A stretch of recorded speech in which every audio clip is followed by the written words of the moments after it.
The most underreported story in Washington is Donald Trump's threats of violence to bend people to his will.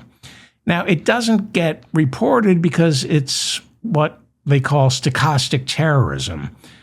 Trump doesn't give orders to anyone specifically. That's how stochastic terrorism works. With stochastic terrorism, you toss enough vitriol and suggestions into the ether, knowing that eventually someone is going to act on it. It doesn't get reported because nobody wants to draw attention to these threats, because that only encourages more of them. So the threats, they really are kind of kept secret and downplayed, while Congress quietly spends an additional $200 million a year on added security for themselves. Marjorie Taylor Greene appeared on 60 Minutes Sunday night telling Leslie Stahl that Republicans serving in Congress right now are terrified of Donald Trump. They are terrified of stepping out of line, not because they fear a primary challenge. Marjorie Taylor Greene said she used to get death threats from leftists. I don't think that's true.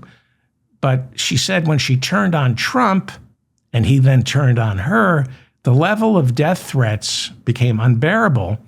This kind of suggests the real reason she's quitting Congress as of next month. Marjorie Taylor Greene blamed Donald Trump for fueling death threats against one of her sons. So 60 Minutes played a clip of Donald Trump being asked about Marjorie Taylor Greene, claiming her life is in danger since she broke with Trump. And in the clip, Trump is very dismissive of Marjorie Taylor Greene, as well as the reporter asking the question, and dismissive of the threats, saying, quote, "Frankly, I don't think anybody cares about her." Greene says she recently left a message with Trump.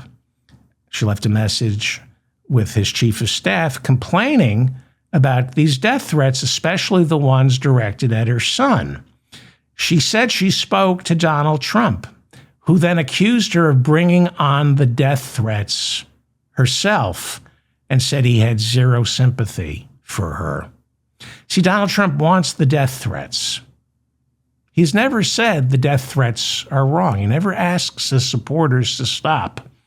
You might remember during his 2020 debate with Joe Biden, Trump wouldn't condemn all the death threats. Instead, he said, quote, "Proud Boys, stand back and stand by." 4 months later, on January 6, the Proud Boys reported for duty. Marjorie Taylor Greene said since she became a congresswoman starting back in 2001, her office reported to Capitol Police a total of 773 death threats, but Capitol Police refused to give her added security. Probably because 773 is on the low end for a member of Congress, especially a Republican member of Congress. Greene said every Republican in Congress is terrified of Trump, and that Americans, as well as Trump, would be shocked if they ever heard what Republicans in Congress actually say about Trump behind his back. Greene said once she decided to sign the discharge petition demanding a vote on releasing the Epstein files, she knew her relationship with Trump was over. She said she never saw him that angry. I don't know what happens to Marjorie Taylor Greene. It's hard to feel sorry for her because, well, these people don't learn their lessons. Megyn Kelly, Glenn Beck, all these people who got burned by Trump, especially, they eventually find their way back. She'll find her way back to Trump.